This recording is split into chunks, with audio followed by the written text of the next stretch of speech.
and welcome to this morning's reflection. Today we're going to begin by reading from 1 Kings chapter 19 and verses 9 to 13. And while I read it, notice what stands out for you. Notice what catches your attention. And then sit with that and perhaps in some silence reflect on why that was significant for you and what God might be saying to you. At that place he came to a cave and spent the night there. Then the word of the Lord came to him, saying, "What are you doing here, Elijah?" And he answered, "I have been zealous for the Lord of hosts, for the Israelites have forsaken your covenant, thrown down your altars, and killed your prophets with the sword. I alone am left, and they are seeking my life to take it away." He said, "Go out and stand on the mountain before the Lord, for the Lord is about to pass by." Now there was a great wind, so strong that it was splitting mountains and breaking rocks in pieces before the Lord. But the Lord was not in the wind. And after the wind, an earthquake. But the Lord was not in the earthquake. And after the earthquake, a fire. But the Lord was not in the fire. And after the fire, a sound of sheer silence. When Elijah heard it, he wrapped his face in his mantle and went out and stood at the entrance of the cave.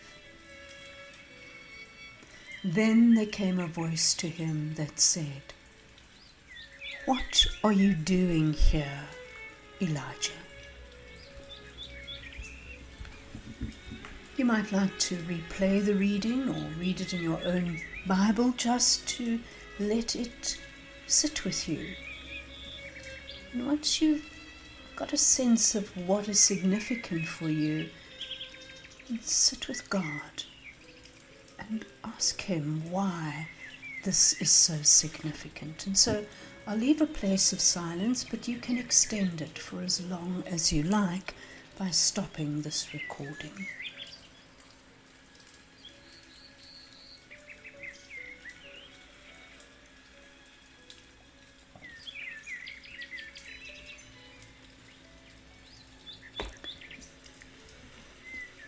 Here are some things that you could do this week.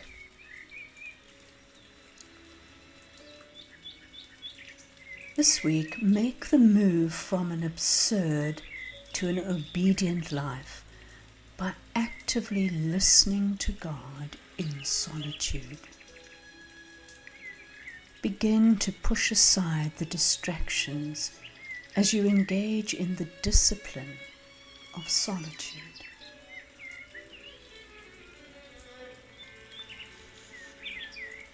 Do not run from distractions, but rather turn them into prayers. Keep a pad or pencil near your chair as you relax in solitude, and when a distracting thought comes into your mind, write it down and then commit it to prayer.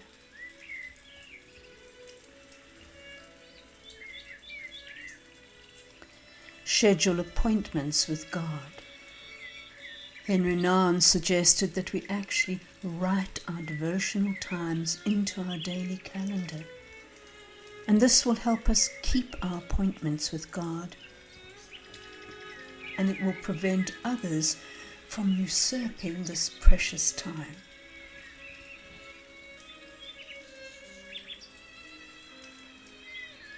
Get up early next Sunday and go to church for a time of solitude before the worship. Spend an hour just listening to God and praying for the people who will share that space with you during the service.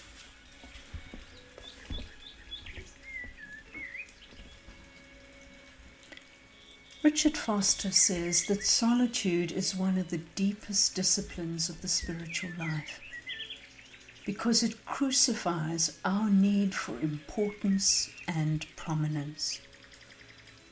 Everyone, including ourselves at first, will see our solitude as a waste of good time. We are removed from where the action is.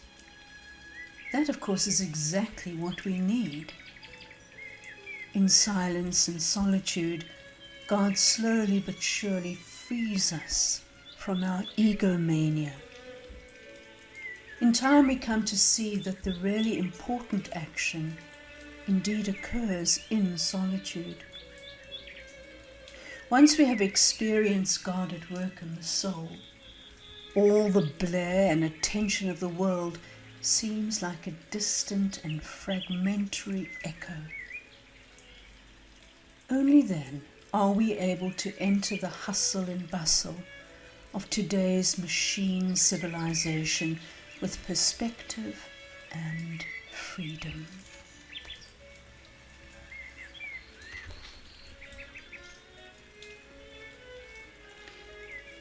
If you would like to read more about Henry Nouwen, his book, Making All Things New, An Invitation to the Spiritual Life, is well recommended.